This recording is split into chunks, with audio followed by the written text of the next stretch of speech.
umum, ya, berbagai dimensi dikaji, tapi nilai Islam tetap diperhatikan. Kemudian kita masuk ke lembaga pendidikan Islam, baik lembaga informal, lembaga formal maupun lembaga non formal. Jadi pendidikan Islam perlu diajarkan di pendidikan informal di rumah tangga. Orang tua, nenek, bapak, tante itu bertanggung jawab terhadap anak-anak yang ada di rumah tangga itu. Mendidik anak-anak di rumah tangga itu pendidikan informal, pendidikan rumah tangga, pendidikan keluarga.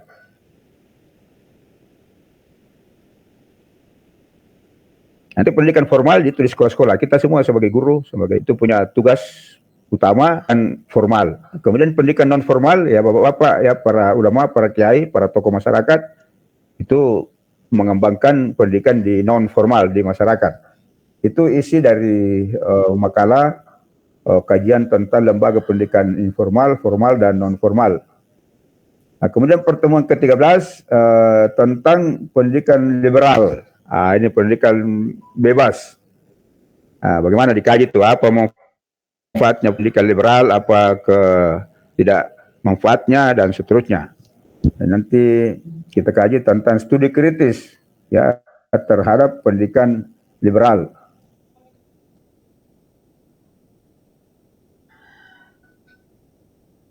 Bagaimana bagaimana kesadaran masyarakat, ya, terhadap ajaran Islam itu dari munculnya suatu pendidikan yang bebas. Sekarang ini apa? Kurikulum pendidikan bebas, ya, merdeka belajar. Sudah azan. Ya, saya kira itu kita studi kritis, kemudian nuansa pendidikan Islam di Undang-Undang Nomor 20 tahun 2003 tentang sistem pendidikan nasional. Itu nuansa pendidikan Islam, ada situ tujuan, ada 9 tujuan pendidikan, itu bernuansa Islam semua, itu dikaji. Kemudian pertemuan 16 kita tidak diskusi, tapi ujian akhir di pertemuan ke-16. Ini sudah azan ini. Saya kira itu. Ada yang mau ditanyakan? Silakan. Halo. Saya Prof. Ada yang mau ditanyakan, silakan. Kalau untuk minimal referensi biasanya untuk yang makalah itu biasa berapa, Prof? Literaturnya, ya, referensinya, ya, semakin banyak semakin bagus. Nggak terikat lah, tapi tentu ya kita sudah lebih tahu, semakin banyak literatur semakin bagus. Jangan tidak ada literaturnya. Literatur itu sekarang itu bisa ditoleransi, literatur Google itu bisa. Jadi mengutip dulu waktu saya doktor itu perbincangan sangat keras. Karena di tahun 2000 saya selesai di Jakarta, saya mengutip online, saya kutip dan saya tulis di sini bahwa ini sumbernya dari online begitu. Itu penguji mengatakan mengatakan ini tidak bisa masuk, ini belum ada aturannya. Aturannya di pedoman itu harus buku. Tapi ada Pak Zumardi Asra, orang yang biasanya lebih jauh, ya, pemikiran pendidikannya, dia bilang itu bagus itu, katanya. Jadi ada penguji itu berbeda pendapat, ada mengatakan jangan itu pakai itu sumber lain, yang satu mengatakan bagus itu online. Jadi akhirnya saya ditolerir menggunakan online sambil informasinya itu sambil memperbaiki nanti pedoman penulisan. Jadi pedoman penulisan itu mengakomodasi kutipan sumber dari online, dari Google dan seterusnya. Jadi Google juga bisa, silakan. Tapi sebutkan ya siapa yang menulis di situ. Jadi sebenarnya ini kan soal kita punya tulisan orang lain punya, tapi seolah-olah kita punya itu plagiat. Tapi jelaskan saja, sepanjang menjelaskan atau menyebutkan sumbernya itu dikomentari. Ya, Pak. Ada lagi? Jadi kalau tidak, insya Allah nanti Senin berikutnya kita akan diskusi dengan topik yang pertama tadi. Nanti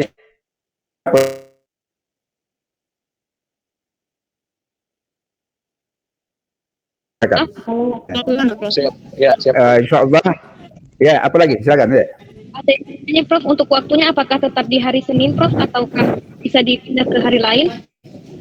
Saya ikut saja apa kesepakatannya. Kalau Iya, Prof, kalau kami kan sepakatnya Prof di hari Jumat, Sabtu, Ahad itu 3 hari perkuliahan.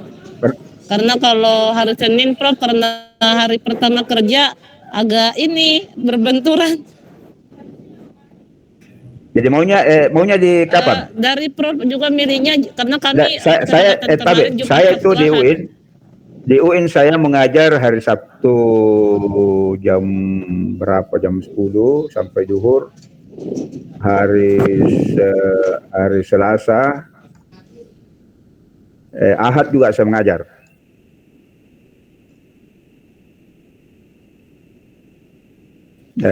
Kalau sekarang ini Kalau Jumat Sabtu. Tidak ada. Tapi Jumat itu banyak kegiatan pagi. Kalau setelah Jumat, biasanya iya, setelah Jumat tidak ngantuk ya orang kira-kira.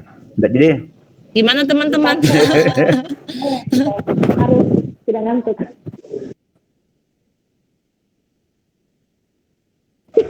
tidak ngantuk. Sebenarnya Kalau Jumat kan orang di masjid. Begini, kita tetap jadwalkan di hari Senin seperti ini. Tapi kalau ada disepakati sekalian bicara, sepakat kalau nanti pertemuan berikutnya bukan di hari Senin, sampaikan saya sebelumnya bahwa kita ketemu misalnya hari Jumat siang misalnya jam 2 atau Jumat setelah asar sampai maghrib bisa juga ya. Iya, Prof. Jam 3:30 setelah asar sampai selesai bisa juga sore begitu. Nanti cuttingnya Prof yang infokan Ya. nanti tahu. Ya, nanti cari waktu asal jangan tadi itu seperti yang saya bilang tadi Sabtu, Selasa, Ahad itu ada acara, ada saya mengajar juga di tempat lain. Itu Pak Azhar angkat tangan. Kenapa Pak Azhar? Bagaimana? Saya ingin Pak bertanya, Azhar Prof. angkat tangan. Tunggu dulu, selesaikan dulu satu nih. Yang tadi apa ibu tadi apa tuh? Pak Azhar Pak mau bertanya. Oh, silakan. Pak Azhar mau bertanya. Oh ya, silakan. Iya. Oke, bismillahirrahmanirrahim. Assalamualaikum warahmatullahi wabarakatuh. Assalamualaikum warahmatullahi wabarakatuh. Iya. Persoalan ini Prof, kan kemarin ini kan ada nama grup itu sempat dibuat filsafat pendidikan agama Islam, lalu kemudian saya coba rubah sesuai dengan nama mata kuliah filsafat pendidikan Islam. Beberapa saat kemudian saya merenung,